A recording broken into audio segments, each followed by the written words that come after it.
Testing.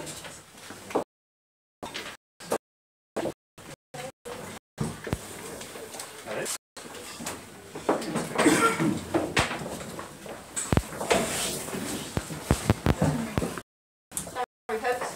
There's always a technical hitch at the beginning. Which mic are you using? Turn it on. Hello? Yeah. But you can speak right into it. Okay. On this one.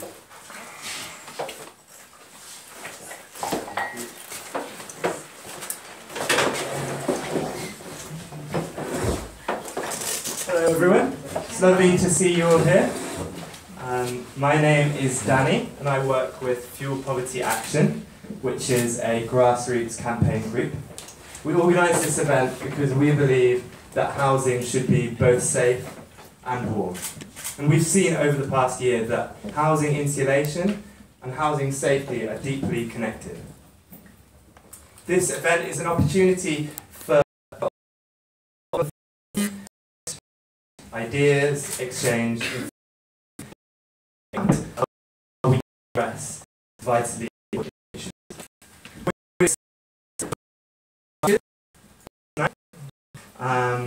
First of all, we're going to hear from Ruth London, who's the founder, member of. We'll also hear from Ishmael Francis Murray, a lifelong resident of Lancaster West, the housing estate that contains the MP for Kensington, Sid, an architect from an organisation called Concrete Action, and okay, and Councillor Sian Berry, a London Assembly member. Can everyone hear me at the back? Yeah? Okay, great. And this is a public meeting, so there'll be plenty of time for people on the floor to make their own contributions. To make sure that happens, we'll keep the speeches to 10 minutes. I'll let each of you know when there's a minute left, and another notice when the 10 minutes is up. So before we start, a few boring housekeeping issues. The fire exit is the entrance from which we all entered. If you'd like to tweet about the event, we suggest you use the fire and cold hashtag. The event is being live streamed for the benefit of people who can't make it tonight. If you want to avoid being filmed, where should people sit? Back far corner. Okay, back far corner. Okay, so our first speaker is Ruth London. As I mentioned earlier, she's one of the founding members of Fuel Poverty Action in 2011. She's been involved in community organising for several decades, including here at the Women's Centre and also with Occupy London. Over to you, Ruth. I wonder if people can hear me without the mic. It's a bit easier, and I have quite a loud voice anyway. Okay, the meeting begins with the absolute horror of what happened at Grenfell and how that community is organising. And Ishmael's going to tell us about that. But I wanted to say first how Fuel Poverty in this. It's not only because we all share just a bit of that community's grief and trauma, and I think everybody's affected by that, and we all want to further what the community there are fighting for and help in whatever way we can. But it's also because an awful lot of other people for the cheapskate, cheating, unaccountable materials that are being used that led to Grenfell, that atrocity.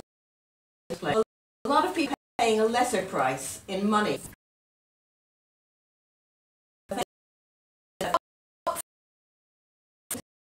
£1,000 to pay for the replacement of the cladding on their not millionaires if you live in a tower block in Croydon. And one of them was in the paper saying, that's more than I earn in a year. Heating bills in particular. And anyway, they're being asked to pay for something that was not their fault.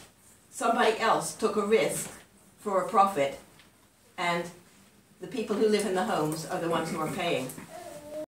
However, that's just money. A lot of other people are also paying with their lives. Last winter, over 11,000 people died because they couldn't heat their homes. Rich country. There's a lot of reasons for that. Low incomes, benefit sanctions, inefficient heating systems, and the high price of fuel. All of those are things that Fuel Poverty Action is concerned with, and things that if you wanted to work with us, we could work with you on those. Insulation. It's not only that insulation is being put on buildings, which with the cladding is unsafe, it's also that a lot of it's not being put there in the first place, and no one is held to account for that. So Fuel Poverty Action started getting worried, in particular this winter, about the tower blocks that are standing there naked now with their insulation stripped off. Since the 14th of June, people in tower blocks around the country have been trying to get rid of cladding as fast as possible. And it's been a nightmare for the 2/3 of high-rise buildings that have flammable cladding and insulation that it's not been removed yet. They can't get their landlord to take it off, or there's delays and arguments over who's going to pay for it. So they're being told it's safe, but whether it's a private landlord or a housing association, which nowadays can be pretty much the same as a private landlord, how can you believe them? You know, you couldn't believe them before. Why should you believe them now? On the other hand, there's also very little care for the people who have had their insulation stripped off. The best information we can get is that there's 26 tower blocks that have had it stripped off, removed, and only one has had it replaced. And one thing that concerns us is that there's very little being done to ensure that people can keep warm. We haven't been able to find out what private tenants are getting, probably nothing. In council housing, where we've been able to find any information, we found that councils are giving people discounts on their heating bills or vouchers towards their heating bills, but that comes to about 10 or 15 pounds a week. And some people are saying that they're having to heat their homes 24/7 to even begin to keep them warm, and the bills are coming to like 45 or 60 pounds a week, and they can't afford to heat it. And even if they do leave the heating on all the time, sometimes it's not warm. Plus they're getting damp, they're getting mold, and the children are getting sick. And, you know, this again is something that, and they're getting poor, you know, they have no money for anything else they need. And again, it's somebody else making profit over choosing cheap materials, and the people who are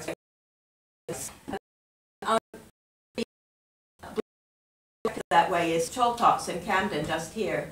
I was hoping there was who I spoken to who were hoping to make it tonight. The people who are to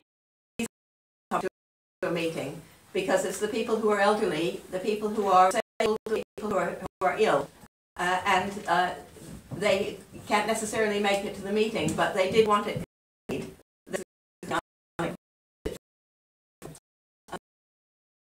Meanwhile, the government red tape they call it, they're contributing and asking councils to put the bill, and at the same time taking away the council's money, which was their means to doing that. Okay, so that's the buildings that have had insulation removed, but of course lack of insulation is nothing new. Here, because less than half of UK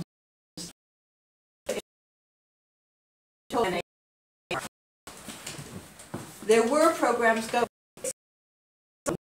up till a lot was being done, and you know, gradually the housing stuff, and there was a zero homes policy, which was going to mean that no homes could be built like that in the future. The government scrapped both the improvement programs and the zero homes policy, and people now are lobbying on this nationally, but also a lot of people in their own housing estates are fighting to get their own homes insulated. And I wanted to give one example, and again it's somebody who couldn't make it tonight. We were hoping to have a speaker from Pembroke Park in Hillingdon. They asked me to let you know about their situation instead, because we've been working with them for a long time. That estate was built 9 years ago by Taylor Wimpey. It's modern, it looks very nice, it's very green, very suburban, lovely. And the residents have been fighting all that time to get homes that they can heat. They had thermal imaging done, and the head of the housing association looked at the thermal imaging and said, you're heating the street. Only one house in that estate has proper insulation, and that was where there was a child who 3 times nearly died, a disabled child, who 3 times went to Great Ormond Street Hospital, nearly died, and she couldn't get well because they couldn't keep her bedroom warm. And even then, it took the threat of court action and evidence from the hospital to get A2D to put insulation in, and they only put it into that one home. So the residents have been fighting A2D all this time, and they've involved the MP, who's Nick Hurd, they've involved the local council, and all they've got is promises, no action. And I have to say that these days, it's actually very hard to win anything, and it can get very discouraging for all of us. But people on that estate really need help, and if maybe some of you have information or can help them in some way. So that estate is ironic because it's supposed to be so much better in new builds. In theory, standards are much better now, and that's because the government's been under a lot of pressure, not only because of fuel poverty, but also to slow down climate change. And that is actually equally important, because while we're talking about dying, climate change is expected to cause 250,000 deaths each year in the next decades. So the government talks a lot about being clean and green and energy efficient, but on the ground it's very different. The developers do what they like. They subcontract everything, they inspect themselves, they cut corners, they make their billions and they run. And it's not all estates, but very often they leave out insulation, they leave out fire barriers, even the doors and windows don't fit properly and no one's held to account. Okay, so we called the meeting because since Grenfell and since the really heroic organizing efforts of people in that community in particular, there's a big movement to finally hold the councils and the housing associations and the TMOs and the builders and the government to account. And it's an ongoing battle. And part of that battle, it's important to establish that it's not acceptable if they make things a bit safer in terms of fire, but they leave people to freeze. And it's not acceptable if they refuse to retrofit insulation or try to use fire safety as an excuse to demolish estates and gentrify an area instead of fixing up existing homes. And we do have an architect, Sib, who's going to tell us something about the technical side of insulation. But the meeting actually started, just the last couple of sentences. We usually have a 20-minute talk at the beginning of an FPA, our monthly FPA meeting. And we wanted to get informed about cladding and insulation. But we found it kind of grew because we knew there's so much more that we need information about, including how people are organizing. Organizing just for survival, but also organizing for warm, safe homes in our own neighborhoods, which is not too much to ask in the 21st century. Thank you.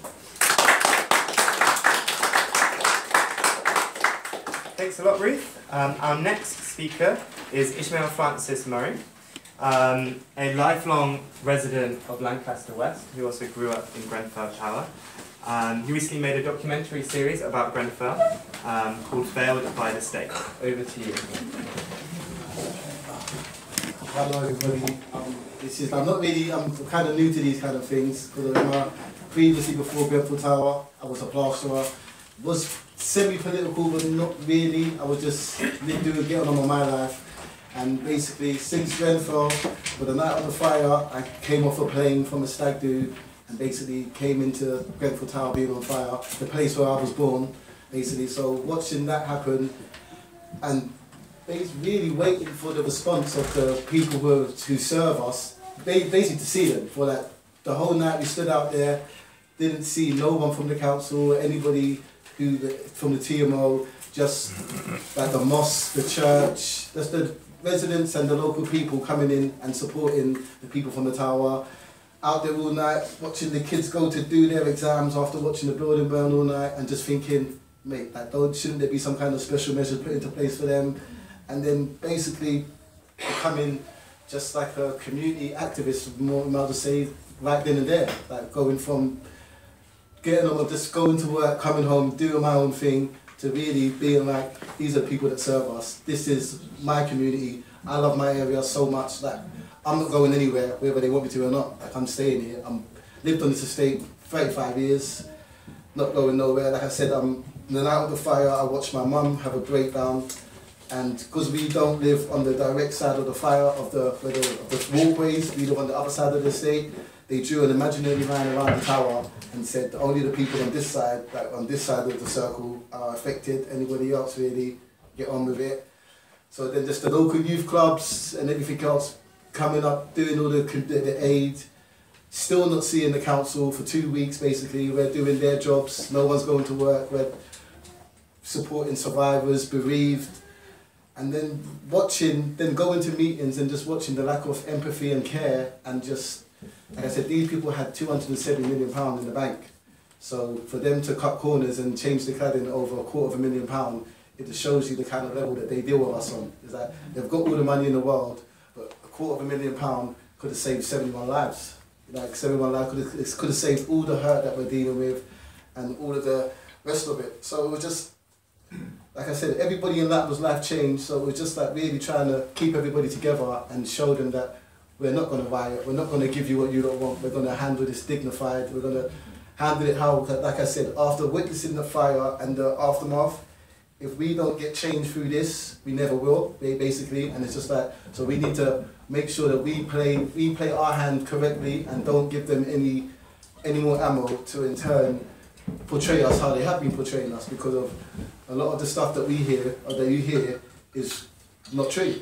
And that's why, like I said, I was political to an extent, but not really. I didn't know Emma before the fire, but like, I knew I got to meet with Emma, got to meet with all these local councillors who serve my area, and bar Emma, all they do is talk. They talk you in circles, say they're going to do this and do that, and nothing happens.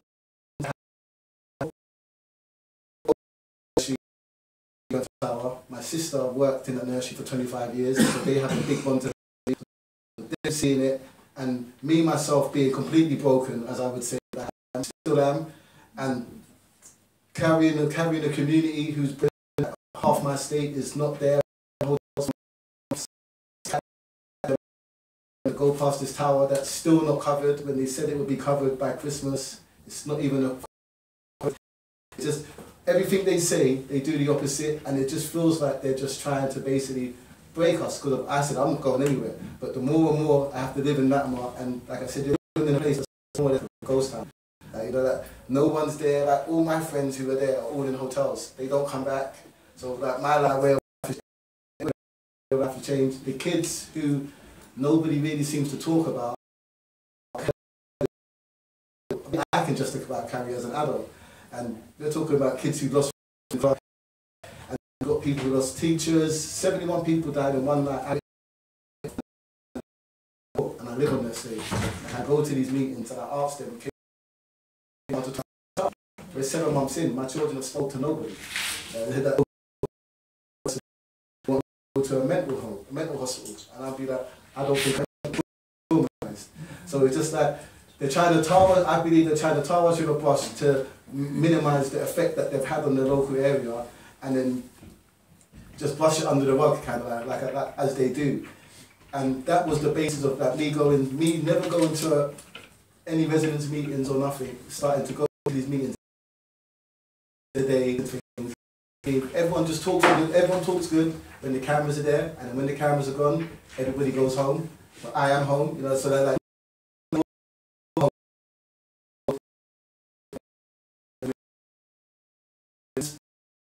months. And I'm 35. I believe I'm mentally strong. There's people that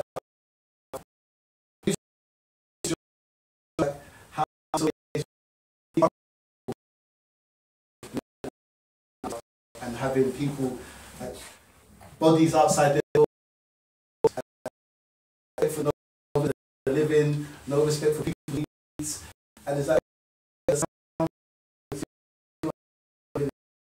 we have people that have been taking our spaces for, remember,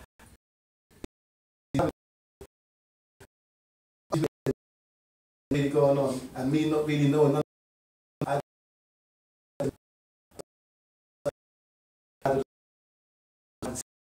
believe is true. Only way we can get our story out is if we from Redfish, and me and my friend made the domination, and or just be like just building around us. It feels like they're building all around us. Everywhere you look, there's cranes around us, and they're just squeezing us in. Basically, it's like we're in the middle, and everything else around us is expensive, and we really can't afford to live here. But I don't know nowhere else to live. Like, this is home. Like I've lived on this estate, like I said, all my life. I know all the people here. I love my area.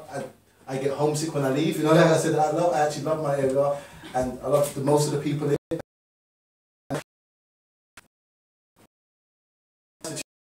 Something to change. You can't take that many lives and then be like, okay, we can fix it. It's like, no, you can't. And have some fairness in everything that's going on.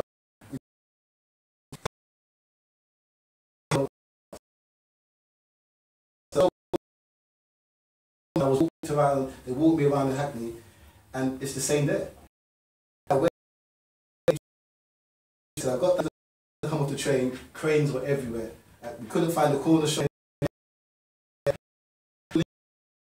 They're like, exactly. Yeah, I had a good job before the Grenfell Tower. I haven't worked in 7 months. So we've not given up our life, but it's like, if lucky we have someone like there's a whole heap of them who don't come and engage, who don't talk. With no money, like just strictly donations. We don't accept money because of money is what's caused them. We're going to do it right. It's just going to be young people who everybody forgot about. We've done it up, and we're in a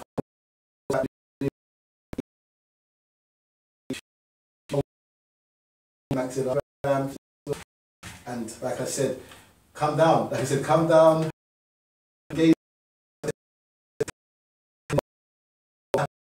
know, it's happening in Croydon, it's happening in Lambeth. Anywhere you go, the same situation is happening where people like us are being pushed out and we don't really have a voice. And we need to all be together because of it. Like I said, it's all good. Right now, we have a chance for Grenfell. I know it sounds crazy, but this is our chance to make a lot of noise together. And we've gone through a lot of hurt, and like open. If you want to come down, help, like, I know there's a lot of bad press about us, but we're not monsters.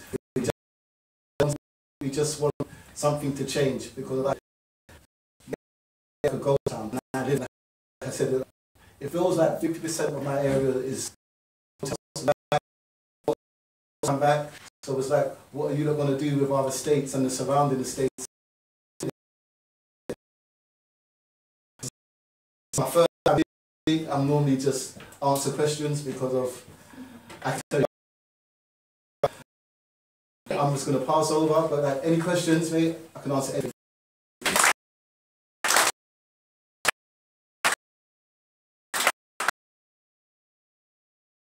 Well, thanks a lot, Ish, for that incredibly powerful speech.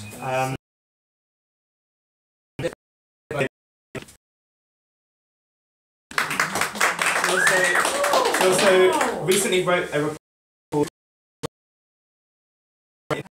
housing, including TMO and all our very dodgy housing associations, which are turning into corporations, and adds to everybody's disbenefit. So that would be coming up when I have time. So just to give you heating is miserable. I do know that from experience. Anyway, the rough of this. So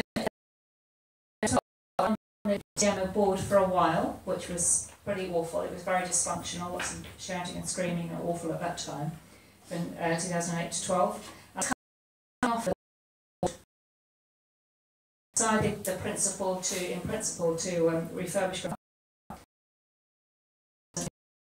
bad for years and years. The lifts were breaking down, it was freezing cold, they had no heating and hot water for weeks and weeks. Finally, it was agreed in principle they'd spend money on it, and that was just about by chance at the time I was coming off it. And I went to a presentation at the London School of Economics for a report that had been put together called High Rise Hope, and it was about refurbishing high-rise buildings. Excellent report, and they'd written it about the estate just down the road from Edwardwood, from Grenfell, Edwardwood's estate down by Shepherd's Bush Roundabout, where the Labour Council had gone into mineral wool, they'd done the cladding, they'd improved the building, and we went through the whole story of how that had worked. So I got a copy of this report and I gave it to the council. I said, well, you're going to go do people look at what they've done down the road, go and visit it, see how well they've done. They did really good consultation, haven't had too many complaints from the residents down there.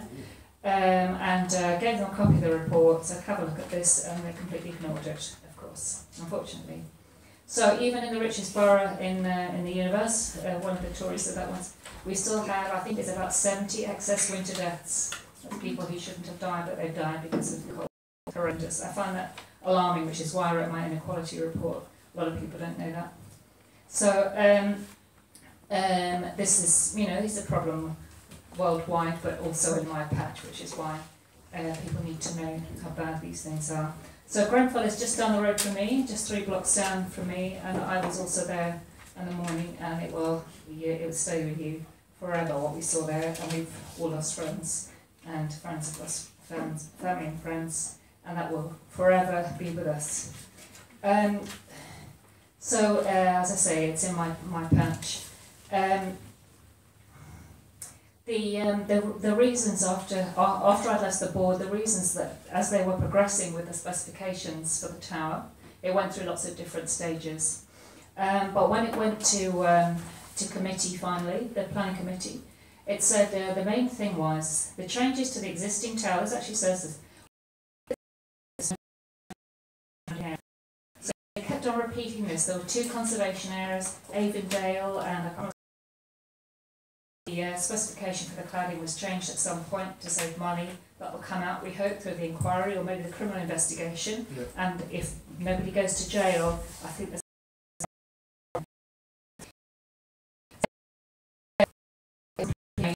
26 with the process of refurbishment, which put people living there through utter hell. I've looked a little bit into the Charcot estate in Camden. I've got some friends who live there. I think there was a suggestion, I couldn't work out some of the information isn't very good on that.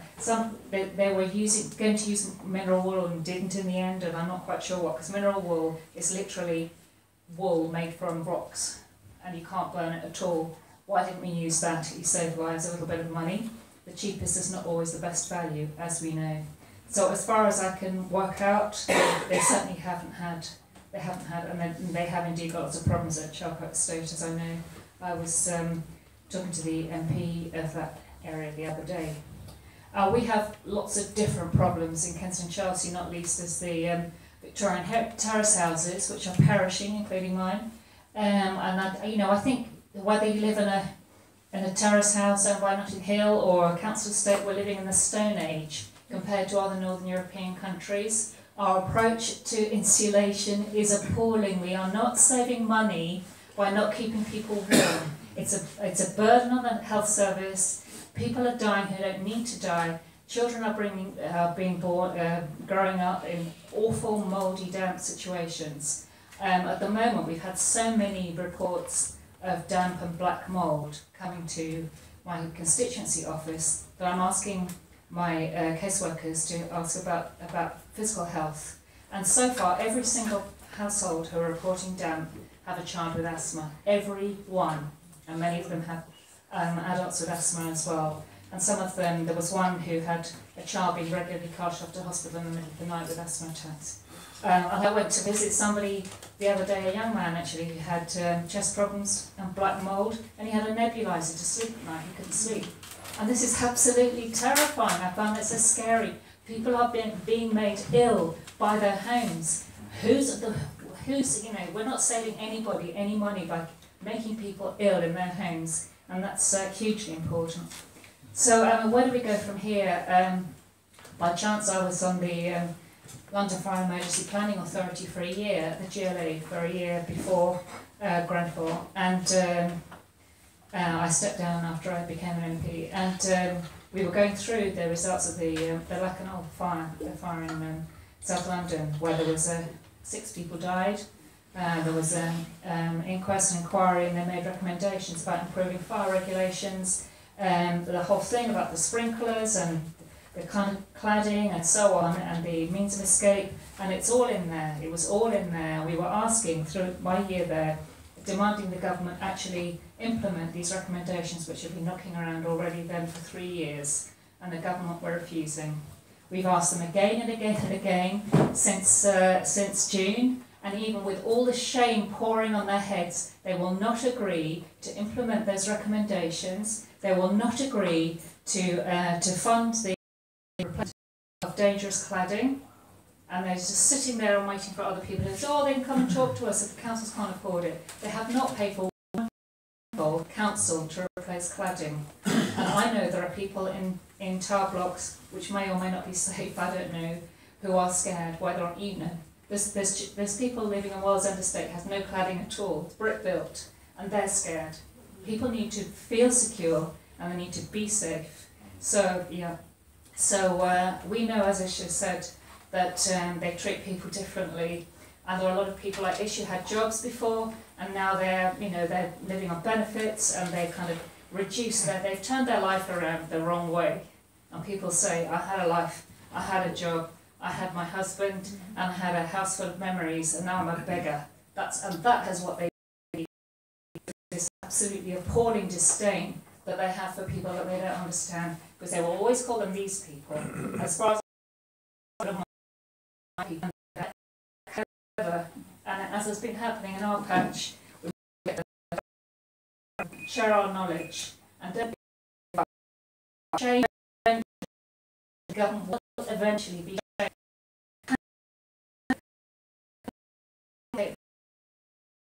keeping people safe in their homes. Thank you.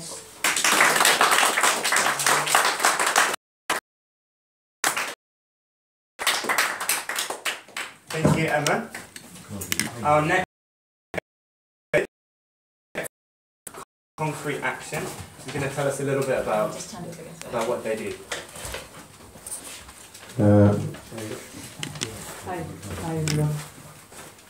I don't have such a loud voice. If you speak into the... Yes. What I'm about to tell you is going to be much less exciting, and if you all start yawning or start getting glazed eyes, then I might just stop. I've only got 10 minutes and I've got a lot of information. So yeah, just bear with me. So one slight caveat that I kind of have to put in now, because we're being live streamed, is that I can't actually call myself an architect, because I'm only going to be registered in 3 months' time. So give me 3 more months and then it will all be legal and go forward. Funnily enough, I'm also from West London. I was been aware I came back and realised that the city is completely changing for the worse, and set up this group called Concrete Action, which is a network of professionals